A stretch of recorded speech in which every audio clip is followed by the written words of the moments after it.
Hello, hello, hello. Oh, it's paused due to poor connection. Okay. I don't know if I can manage it this way. Hello, everyone. It's Dr. Manjiri Nadkarni, Ayurvedic MD, registered holistic nutritionist, back here today for another Wellness Wednesday. So, this month, the theme for Wellness Wednesdays is children's health. And today's topic is something that I decided to talk about because a lot of moms have been reaching out to me because of certain, changes they're experiencing in their children, especially girls. And when we talk about, precocious puberty, that's what we're going to discuss today. So it can pose a huge challenge, not just for the child, but also for the parents, right? So that is what we're going to talk about today. We're going to talk about precocious puberty today. I am live on my Facebook page. In the group, I'm also live on my Instagram. So if you are watching this live, say a quick hi. If you are watching this as a replay, you can put a hashtag and ask me any questions that you have. You can put your comments, your feedback. If you have children that have experienced precocious puberty, we can discuss that as well. And the setting is very different. I am excited because I'm on my solo trip. So I am like pretty zened out with my essential oils and everything, just trying to stay calm and just chill. But it's really nice to hop back on and talk about precocious puberty. So just say a quick hi if you can see this live. So what exactly, let's talk about some of the myths and, realities of precocious puberty now. It has been recently, seen, documented that the age of puberty is declining, right? And puberty is lasting much longer than before. And puberty is, it's kind of, you can talk about when the body matures in children and when they move from childhood towards adolescent or the teenage phase, and there's also hormonal changes in the body, right? And that is exactly what it means as a puberty. But when we talk about precocious puberty is early puberty, right? So girls as young as the age of 8, right? So the body matures as an adult much before the time or much before the stipulated time. That is what is known as precocious puberty. So when puberty begins under the age of 8 in girls, or when it starts before the age of 9 in boys, that is what is considered as precocious puberty. So for those who are not sure what I'm talking about, I want to give a little bit of introduction of what precocious puberty is. Hi Shane, thank you for watching. Hello Sumit, I can see the explorers of globe joining on Instagram as well. I'm just going to wave quickly. So thank you for watching this live. Yeah. So precocious puberty usually, creates a lot of changes in your body, in the child's body. And there's rapid growth of bones and muscles. There's changes in the body shape, body size, because of certain hormones getting activated. And it creates the body, like it develops the body in a way that it's able to reproduce now, right? Because you're moving from the childhood phase towards the reproductive phase of life. And if we look at the Ayurvedic component, you're moving from the kapha phase of life. So kapha is the dosh, or the kind of bioenergy which is more nutritive, nourishing. So as kids need to grow, and it's more about growth phase. So childhood is marked by a lot of growth, and during puberty, you're transitioning slowly from the kapha phase to the pitta, or the transformative phase of your life, where it's driven a lot by hormones, right? Childhood is not driven by hormones, but if you look at all the middle ages, they're like super driven by a lot of our hormones. And that's what the middle age, or after teenage, not middle age technically, but after teenage, after puberty, as adolescent and our reproductive years, they're marked by this pitta dominance. That's what we divide the childhood, then the middle, and the old age. And the old age later on is marked by vata dominance, right? So this is kind of the difference between the three. So precocious puberty, there could be different signs, but some signs is, breast growth and first period in girls. Precocious puberty is when this starts happening before the age of 8, right? For boys, it could be enlarged testicles, penis, the facial hair. There could be voice deepening in children around 9 years. Pubic hair is a common sign, or underarm hair, So sexual maturation, different organs mature. There's rapid growth as well. There could be body odor as well. So body odor is one of the marked signs that, okay, your child is reaching puberty as well. And acne could be seen as well, right?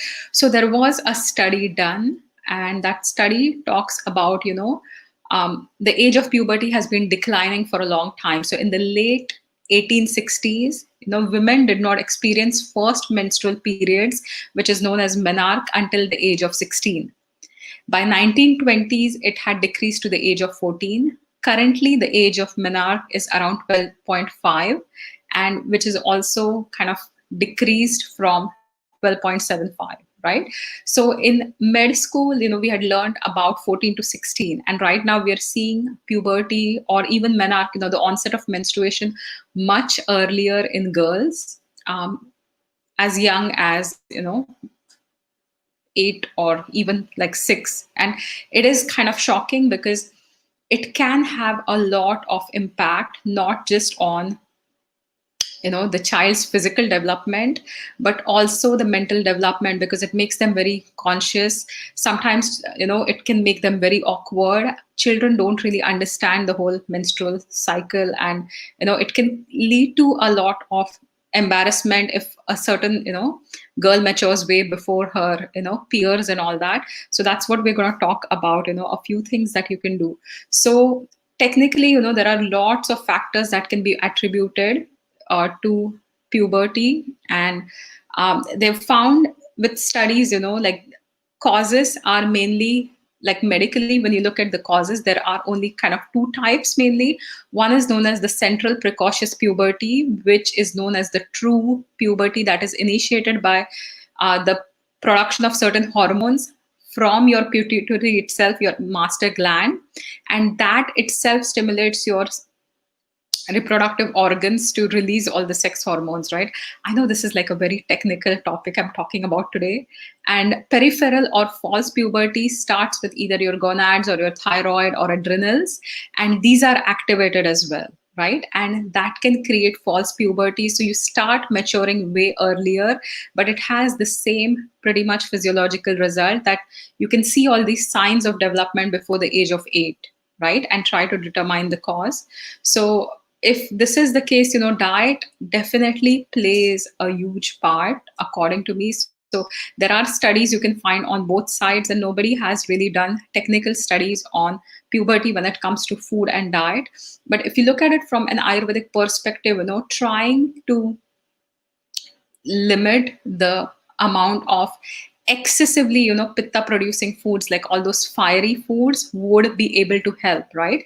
So I'm not saying it's 100% solution, because every child is different, and there are also certain factors which could be more psychological, because your body, even the stress threshold can create certain changes in your adrenal hormones as well as thyroid.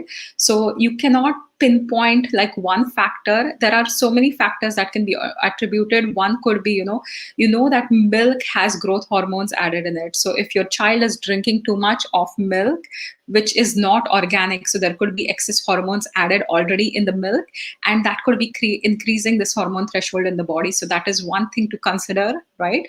The other thing could be, excess of what we call pitta inducing foods or pitta aggravating foods. So too much of pickles or too much of vinegars or too much of, like chips or something that's really salty, sour, right?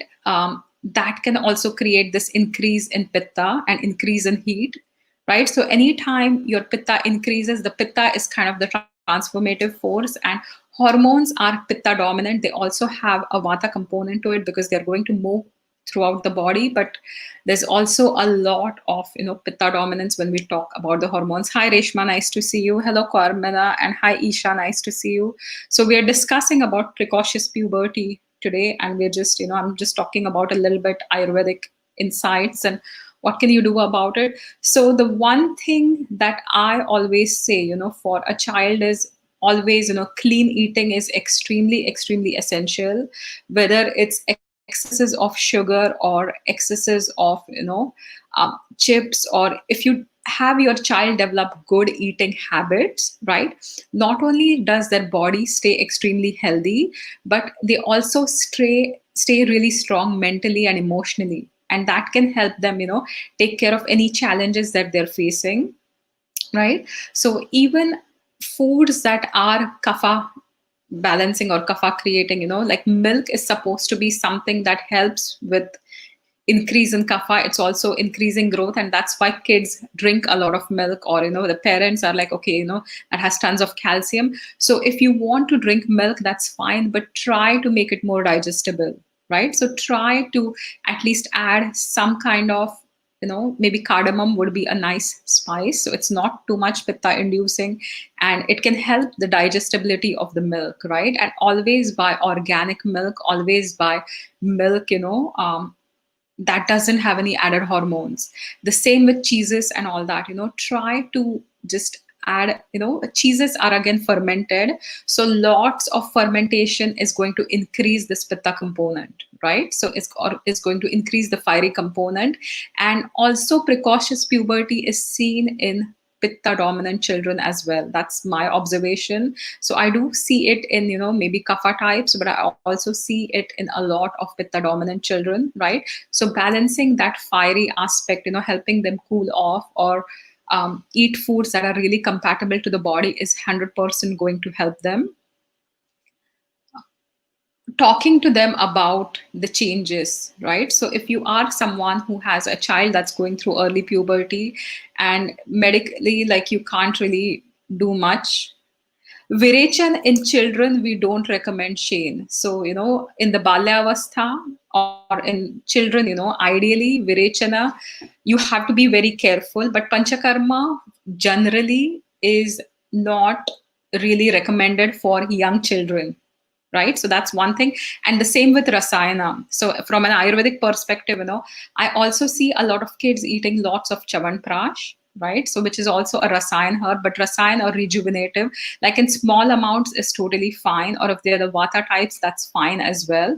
But in a child who's already showing some signs and symptoms of maturation, when you give them rasayanas, it's going to nourish all the tissues right to the shukra, and it can lead to maturation as well.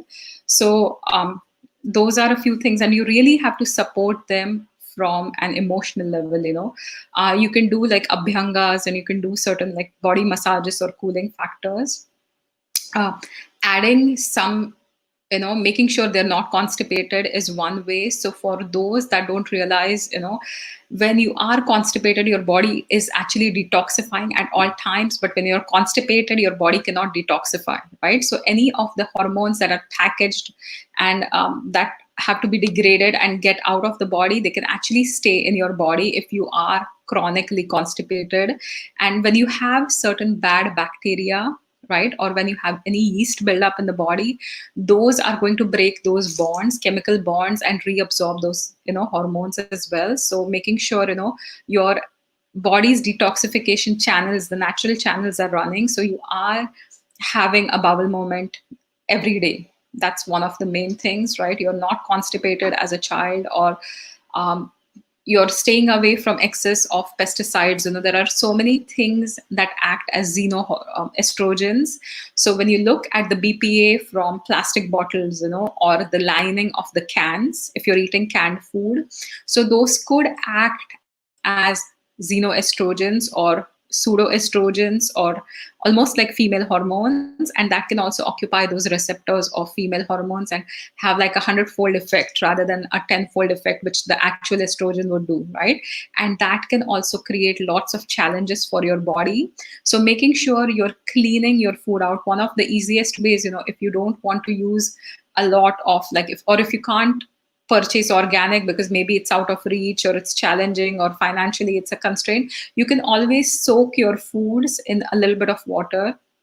Even the fruits and all, the unpeeled one, you can just soak them in water, maybe add a little bit of apple cider vinegar. You can add some tamarind as well sometimes, or lemon or lime slices. Let it sit for some time and just, rinse it nicely or peel things off, right? Because that's where the pesticide spray could be. So those are a few things, you can definitely do, and to support your child.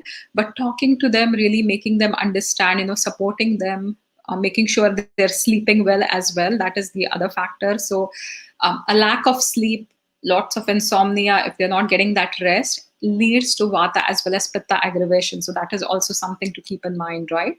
So at the end of the entire presentation, what I would like to say is, every child is different, right? And every, like, while certain physiological processes are same for everyone, the causative factors could be different for different children, right? And sometimes, when you see that if you have a family history, generally we ask about menarche in your parents, like in your mom, actually not parents, in your mom. And if your mom menstruated for the first time at a certain time, you're more likely to have maturation around that time.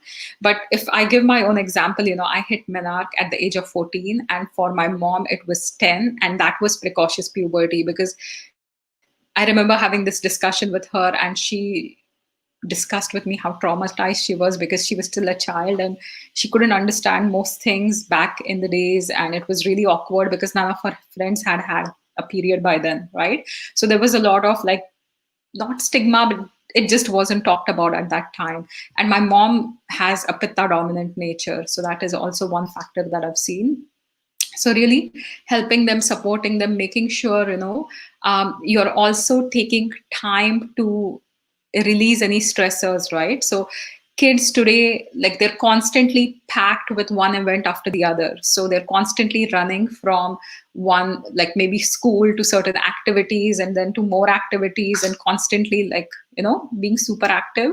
So also giving them some time where they can connect with themselves, or they can just decompress and do the things that they like, right? Not from a very like competitive perspective, but just from a perspective where they can sit with themselves and really be mindful, right, of their body, teaching them about their body, teaching them to connect with their body, teaching them to just breathe and just be in their bodies, right?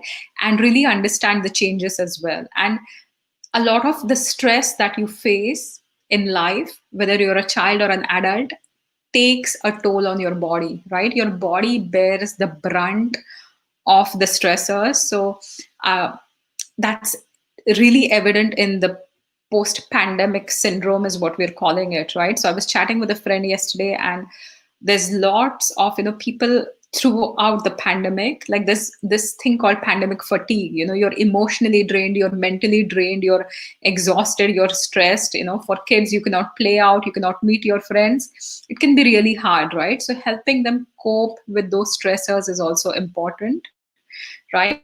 And detoxification for kids, because Shane had asked a question about virechana. So for those that don't know what virechana is, it is an Ayurvedic procedure where we give purgation. So you are emptying things through your bowels, or you're detoxing through the bowels, right?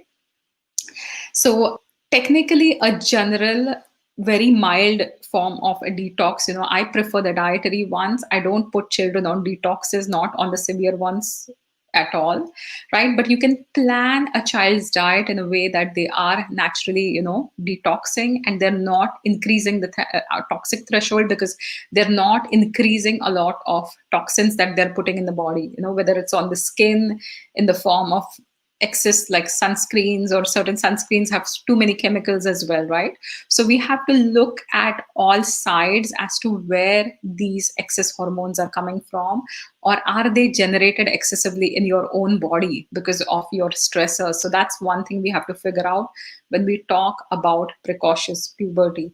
So I hope this was helpful, and I just wanted this to be a discussion. So if you have any questions regarding this, please let me know. And if you have any more comments on it, or if you have tried something in your practice, or I would love to know. I would love to know that as well. Yeah. So thank you all for watching this.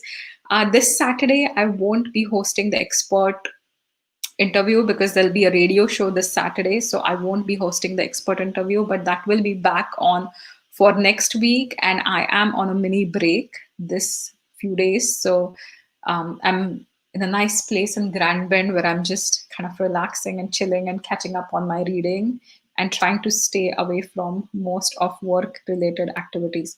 So Isha is saying, for a teenager, can we give them CCFT with little triphala for cleanse maybe? Yeah, so Isha, you can definitely do that. CCFT, you can do that for sure, because see, cumin, cardamom, fennel are also used as foods, right? Fennel would have a little bit of an estrogenic effect too, as some people say, but for most part, I think it's totally okay. And Triphala, you can give them if they are constipated. A lot of the times, children's constipation is maybe due to the fact they're not drinking enough water, or they don't have much fiber in their diets, or they don't have good fats in their diet. So these are the three main causes that I've seen. Or sometimes they are also just taking their time to, they want to go to the washroom in the morning, but they hate waking up. So that is one reason why they could be constipated. They just don't want to go and poop because they see it as a chore. They don't see it as something that's extremely important for the body.